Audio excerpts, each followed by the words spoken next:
वरती आघाडीवर आहे, तर शरद पवारांची राष्ट्रवादी आणि इतर पक्षांना कुठेही आघाडी मिळताना दिसत नाहीये, विजय मिळताना दिसत नाहीये.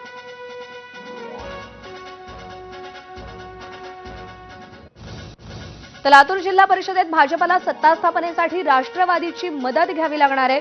लातूर जिल्हा परिषदेत भाजप आणि काँग्रेसला प्रत्येकी 17 जागा मिळाल्यात. काटेकी टक्कर लातूरमध्ये पाहायला मिळतेय. दोन्ही शिवसेनेंना प्रत्येकी एका जागेवरती विजय मिळालेला आहे आणि भाजपला सत्ता स्थापनेसाठी राष्ट्रवादीची इथे मदत घ्यावी लागणार आहे, कारण का काटेकी टक्कर आहे. काँग्रेस आणि भाजपमध्ये लातूर देशमुखांचा बालेकिल्ला. काँग्रेसनं तिकडे मोठी ताकद पणाला लावलेली होती आणि 17 जागा काँग्रेसकडे जाताना दिसत आहेत, तर 17 जागा या भाजपकडे येताना दिसत आहेत आणि शिवसेनेचा विचार केला तर दोन्ही शिवसेनेला एक एक जागा इकडे मिळताना दिसते. त्यामुळे जर लातूरमध्ये भाजपला सत्ता स्थापन करायची असेल तर त्यांना राष्ट्रवादी काँग्रेसची इकडे मदत घ्यावी लागणार आहे. त्यामुळे लातूरमध्ये नेमकं काय राजकीय समीकरण उदयाला येतं हे पाहणं महत्त्वाचं असणार आहे.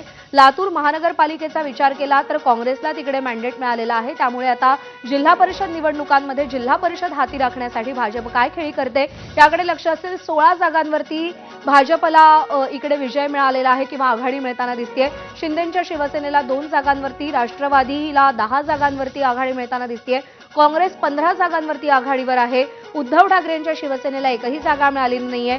शरद पवारांच्या राष्ट्रवादीला 1 जागा मिळताना दिसते, तर अपक्ष 3 जागांवरती आघाडीवर आहेत. त्यामुळे लातूरमध्ये सत्ता स्थापनेसाठी नेमकं काय सत्ता समीकरण उदयाला येतं याची प्रचंड उत्सुकता असणार आहे.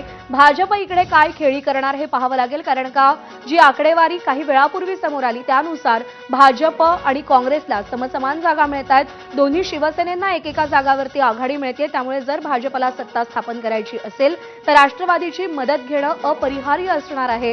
त्यामुळे लातूरची जिल्हा परिषद हाती ठेवण्यासाठी भाजप नेमकी काय खेळी करणार, कोणाची साथ घेणार, कोणाची मदत घेणार याकडे देखील सगळ्यांचं लक्ष लागलंय. ओव्हरऑल ज्या काही सध्या निकाल हाती येत आहेत किंवा आघाडी पिछाडी कळते त्यानुसार आकडेवारी एकूण 731 जागा आहेत जिल्हा परिषदेच्या, त्यापैकी 207 जागांवरती आघाडी मिळवत भाजप हा सगळ्यात मोठा पक्ष ठरलाय.